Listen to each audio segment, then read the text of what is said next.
అదరగొట్టే కారం రంగు రుచి ఆచి కారం పొడి.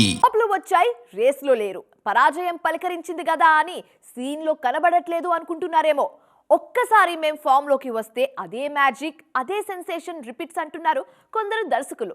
వాళ్ళ ముందు సినిమాలు ఫ్లాప్ అయినా కూడా పాన్ ఇండియా సినిమాతో పలకరించబోతున్నారు. వాళ్ళెవరో ఎక్స్క్లూజివ్గా ట్రాక్ చేద్దాం. Let's go. అఖండ 2 సినిమాపై అంచనాలు ఎలా ఉన్నాయనేది ప్రత్యేకంగా చెప్పనక్కర్లేదు. కానీ ఈ సినిమా దర్శకుడు బోయపాటి శ్రీను ముందు చేసిన స్కంద డిజాస్టర్ అయింది. కానీ దాని తాలూకా ప్రభావం అఖండ 2పై ఏమాత్రం లేదు సరికదా. బాలయ్య కెరీర్లోనే హైయెస్ట్ బిజినెస్ చేస్తుంది. బోయపాటి కూడా స్కంద షాక్ నుంచి కోలుకొని స్ట్రాంగ్ కంబ్యాక్ కోసం చూస్తున్నారు. మిస్టర్ బచ్చన్ డిజాస్టర్ అయినా కూడా హరీష్ శంకర్ చేతిలో ఉన్న ఆయుధం ఉస్తాద్ భగత్ సింగ్. పవన్ కళ్యాణ్ హీరోగా నటిస్తున్న ఈ చిత్ర షూటింగ్ కూడా పూర్తయిపోయింది. కేవలం 30 రోజుల్లోనే షూట్ పూర్తి చేశారు హరీష్. 2026 సమ్మర్ కానుకగా విడుదల కానుంది ఉస్తాద్.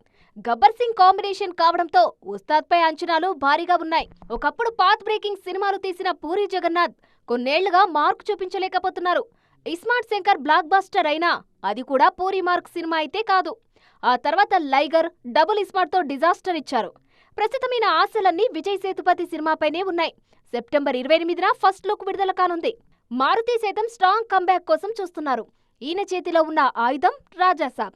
ప్రభాస్ హీరోగా నటిస్తున్న ఈ చిత్రాన్ని హారర్ కామెడీగా తెరకెక్కిస్తున్నారు మారుతి. జనవరి 9న రానున్నాడు రాజాసాబ్.